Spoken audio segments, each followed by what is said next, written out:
Fabfilter has among the best plugins in the world. They are fully packed with features and they are without a doubt the plugins that I use the most. But sometimes it can be a bit overwhelming when you have so many features and possibilities to choose from. So in this video I will show you 7 quick and powerful tips for how to use Fabfilter plugins for sound design.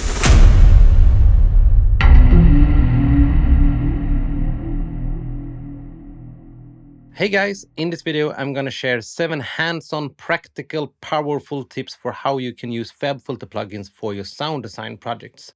But before that, I want to share this with you. Whooshits are the editor's favorite sound, but the sound designer's nightmare. These kinds of sounds are highly complex sounds, but they are super useful in all kind of video context. And that is why I created a cheat sheet for you. This simplifies the process for you to create these kinds of sounds. You get an overview of all the different layers in a sound like this and all the different sections that you need to keep in mind when you create these sounds. So download the free cheat sheet, the link is in the description. Use it as my gift to you. And now let's get back to the 7 techniques for sound design with Fabfilter plugins. This tip is about filter modulation with Pro Q3. We have a loop that sounds like this.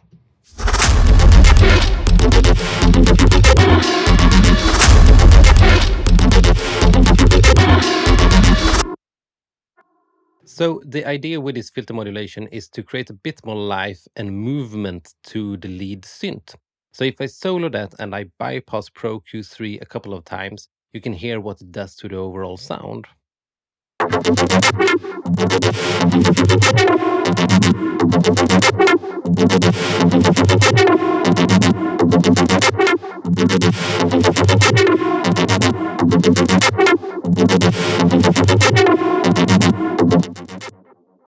So what's going on here is that I have 4 different filters that are doing different stuff.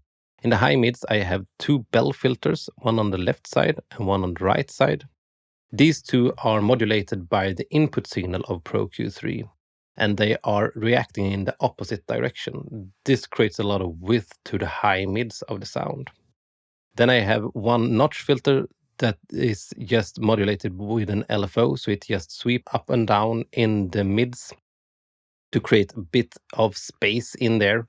And then I have 1 more bell filter that I just recorded around that LFO. So all in all, it sounds like this.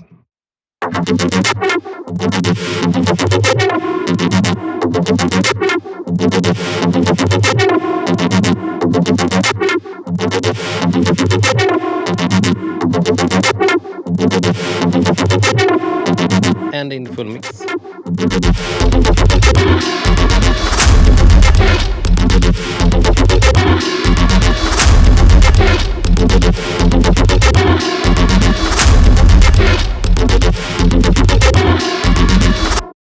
So that's just a quick tip about filter modulation with Pro Q3. This tip is about adding character to a sound with modulating the feedback in Saturn2. So we have a cello that sounds like this.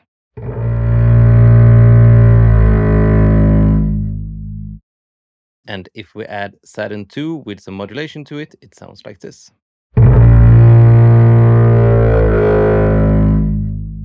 So what I have done is that I'm using an envelope generator that's modulating the feedback amount, the feedback frequency, the drive, the midband in the EQ, and the input level into Saturn2 all in all. And then I'm using a warm tape saturation style, and it's adding up to create this effect.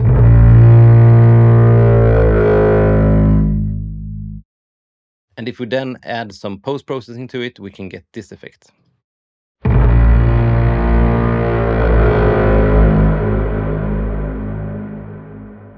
So a really cool way to add some more character and some dirt and grit to your sounds. This tip is about creating low-end punch to your transient-heavy sounds with Pro MB. So we have a Bram hitty sound that sounds like this. And it sounds fine, it's aggressive, has a cool character, but I feel that it's lacking that low-end punch. So if we add Pro MB to it, it sounds like this. And that was just what I was missing, that low-end punch in the transient. So the way I set this up is that I create a band in the range that I want to affect.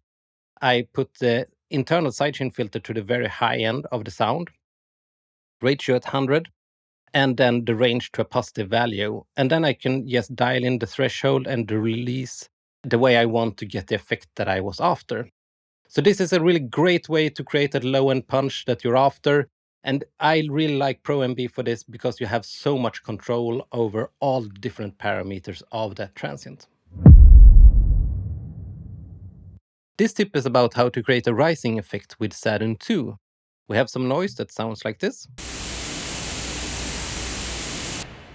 And in the FX folder, we have a setting called breakdown. If we apply that, it sounds like this.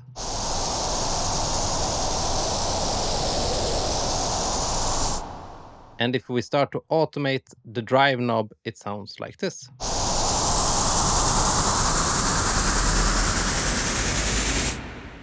So instantly we have a cool rising effect with some added character and some added movement with just one automated setting in Saturn2. And then we can of course use the same idea in the opposite direction and create a downer with the same settings in Saturn2. So here we have like a synth Brammy thing.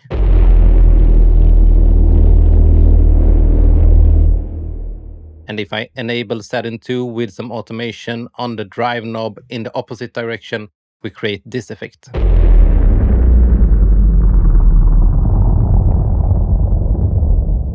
So really deep and cool downer with just automation on one knob in Saturn2.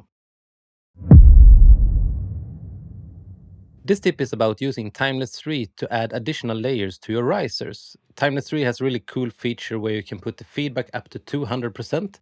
And if you combine that with some automation on the delay time downwards, some pitch shift of the delays, and you automate the filters in it, you create really, really cool effects.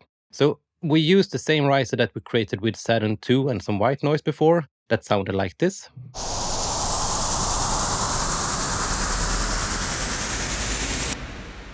And if we add Timeless3 to it,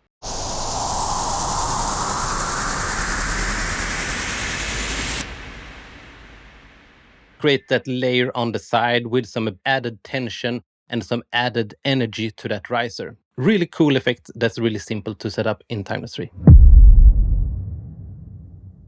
This tip is about creating pulsating sounds with Volcano3's modulation section, like this sound, for example.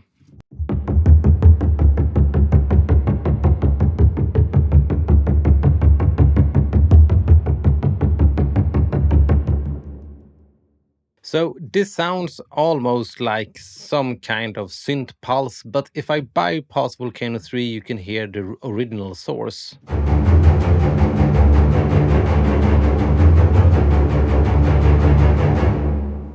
So just some spiccato strings. So what I have done here is that I'm using two filters in Volcano3, one high pass filter and one low pass filter. And then I'm using two envelope generators to modulate certain parameters in those filters.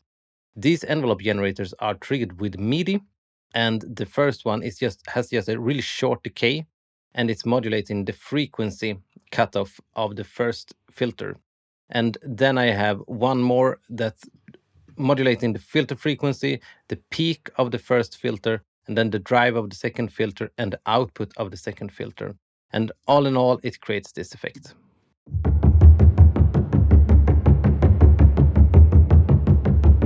And the real power with this technique comes when you start to automate the filter cutoff. Then you can create effects like this.